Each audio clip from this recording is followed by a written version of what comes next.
यही मूड है। बिल्कुल बिल्कुल टफ ट्रेड है। और देखिए जो चाइना ईटीएफ मनी जो जो शफल हो रहा है इंडिया ईटीएफ के सामने, और आपने पिछले दिनों देखा ही था कि जो चाइना का एमएससीआई वेटेज है वो इंडिया से नीचे हो गया था।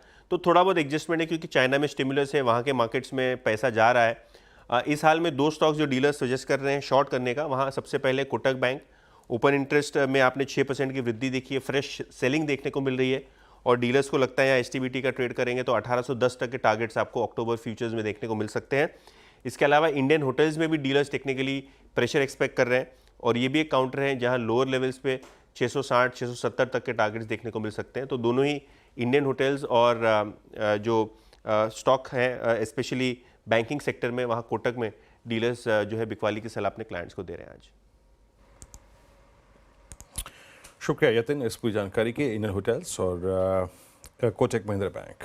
चलिए अभी काम करते हैं, जरा निफ्टी दिखाइए स्क्रीन पर। और जैसे कि मैं अपना व्यू 2 बजे शेयर कर चुका हूँ, मैं इस लेवल पे न्यूट्रल जाऊंगा, no short no long.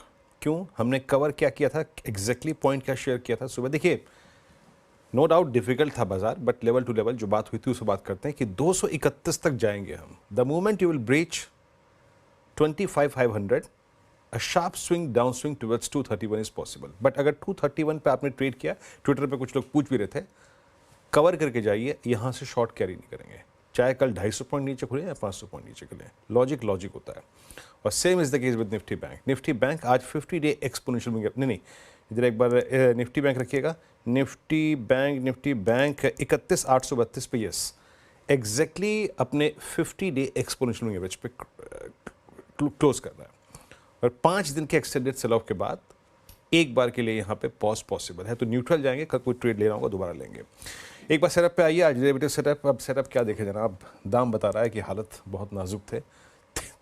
13 long थे आज पूरे सिस्टम में, और करीब करीब 5 में शॉर्ट कवरिंग थी, और शॉर्ट था करीब करीब 126 पे, और समझ लीजिएगा कि लॉन्ग अनवाइंडिंग थी 37 में, प्रॉफिट टेकिंग शॉर्ट 126 पे।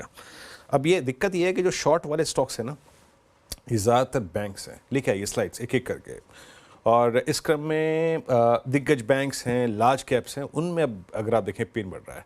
हालांकि ग्रैनुअल्स ये आज हमारी टीम का प्लेयर भी था, स्ट्रॉन्ग मूव दिया इसने। MGL, JSW steel, I mean metal basket अभी बहुत स्ट्रॉन्ग है। अभी आप राजभर साहब को सुन भी रहे थे का बहुत स्ट्रॉन्ग ठीक है मेटल्स पे। टोरेंट फार्मा यहाँ पे लॉन्ग बिल्डअप हुआ। अगली स्लाइड में आइए, जहाँ पे शॉर्ट कवरिंग थी, इस क्रम में सबसे ऊपर था पेट्रोनेट, अरविंदो फार्मा एक पुल बैक ट्रेड था। बाकी मैरिको अपने अपडेट के बाद, कोलगेट, टाटा स्टील आज स्ट्रॉन्ग मूव रहा। एचपीसीएल, जीएमआर एयरपोर्ट्स, डाबर अपने अपडेट के बाद, डीएलएफ, पीएफसी सब सिंक हुए। और आप जो क्रैक था, जो गिरावट थी, उसका क्वांटम देखिए 6.75% है। बाकी BPCL, IUC, Eicher Motors, Exide और एम्फेसिस और कुछ ऐसे काउंटर्स यहाँ पे पेन रहा। हम एक डिजास्टर्स क्लोज की तरफ बढ़ रहे हैं, और आप समझ लीजिएगा कि 25250 पे ये बड़ी गिरावट, या फिर 50 डेमा के इतना नज़दीक आप 16 अगस्त के बाद पहली बार हैं। और जहाँ तक निफ्टी बैंक का सवाल है, मतलब इस 51,864 इस एवरेज के पास, 50 डेमा के पास आप 11 सितंबर के बाद पहली बार हैं। डेरिवेटिव बैन, आइए देखते हैं कि इस वक्त कौन बैन में जा सकता है और कौन बाहर निकल के आ सकता है।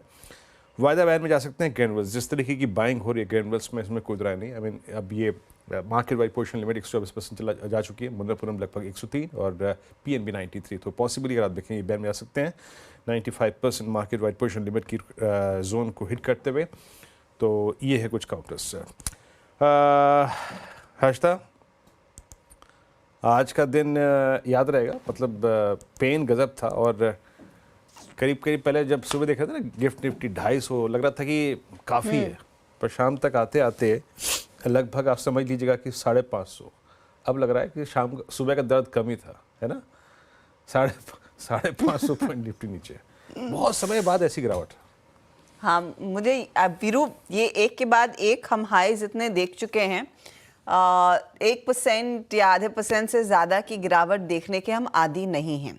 तो आज आपको कह सकते हैं सारी जो मेमोरी है ना वो फिर से वापस लौट कर आई है कि देखिए बाजार जब ऊपर जाता है आपको एक साइजेबल करेक्शन भी देता है। अब सवाल यही है कि क्या ये करेक्शन की शुरुआत है या आगे खींचेगा या फिर यहीं पर सिमट कर रह जाएगा।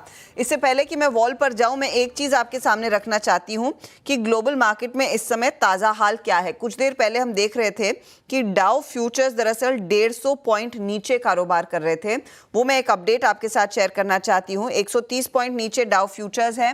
नैस्डैक फ्यूचर्स 90 पॉइंट की गिरावट पर जाकर टिकेंगे और यूरोपीय बाजारों में आज गिरावट देखने को मिली है। फुट्सी को छोड़ दे, आपका कैक हो यानी कि फ्रांस का बाजार, आपका जर्मनी का मार्केट, ये सब आज बिकवाली के साथ ट्रेड कर रहे हैं। तो ये जियोपॉलिटिकल टेंशन का कहीं ना कहीं ओवरहैंग बना हुआ है। अच्छा, इस बीच हम जाकर टिकेंगे 25,260 के आसपास, 25,231 के आसपास का आज का डे लो था, तो वहाँ से ज़्यादा दूर नहीं, सिर्फ 30 पॉइंट की ही डिफरेंस है। 2% का नुकसान आज हमने देखा है निफ्टी में। निफ्टी बैंक भी गिरते गिरते 2% नीचे आता हुआ। मिड कैप इंडेक्स 2%, 2.25% का नुकसान दिखा रहा है। स्मॉल कैप इंडेक्स भी 2% नीचे। तो वो 2% का फैक्टर आज सभी इंडाइसेस पर हावी था और वो सेंसेक्स में भी देखने को मिला है। और ऐसे दिन मुझे याद नहीं कब हमने पहले देखे होंगे। एडवांस डिक्लाइन रेशो बेहद नेगेटिव, आज नियरली 1:5 का रेशो है। एक गिरने वाले शेयर के सामने 5 आपको टूटते हुए स्टॉक्स दिखाई दिए हैं। आपको सेक्टोरल सिचुएशन दिखाएं तो आईटी कंपनियों में दबाव था, खासा दबाव था। तो आज बेसिकली इस तरह के मार्केट में जब गिरावट आना शुरू होती, थोड़े से डिफेंसिव्स की तरफ लोग जाते हैं, लेकिन आज कोई कवर नहीं मिला। गोली हर जगह लगी है। एफएमसीजी देखिएगा 900 पॉइंट के नुकसान पर, 1.25% की गिरावट यहाँ पर। 700 पॉइंट आपका निफ्टी आईटी टूटा। फार्मा में भी 120 अंकों की गिरावट देखने को मिली थी, आधे % का नॉक इधर देखा गया। तो ये वो इनफैक्ट डिफेंसिव पॉकेट्स है। लेकिन अग्रेसिव सेलिंग कहाँ हुई? कैपिटल गुड इंडेक्स देखिए 2300 पॉइंट का करेक्शन यहाँ पर। ऑयल एंड गैस में रिलायंस जैसे दिग्गज बिल्कुल सपोर्ट नहीं कर रहे थे, इनफैक्ट वहां पर ज्यादा बिकवाली थी। 350 पॉइंट का नॉक इसने लिया। और बैंक्स तो है ही, निफ्टी बैंक जहां 1000 पॉइंट टूटा, वहीं पीएसयू बैंक इंडेक्स में 100 पॉइंट की गिरावट। सीपीएसई इंडेक्स में भी बिकवाली का दबाव।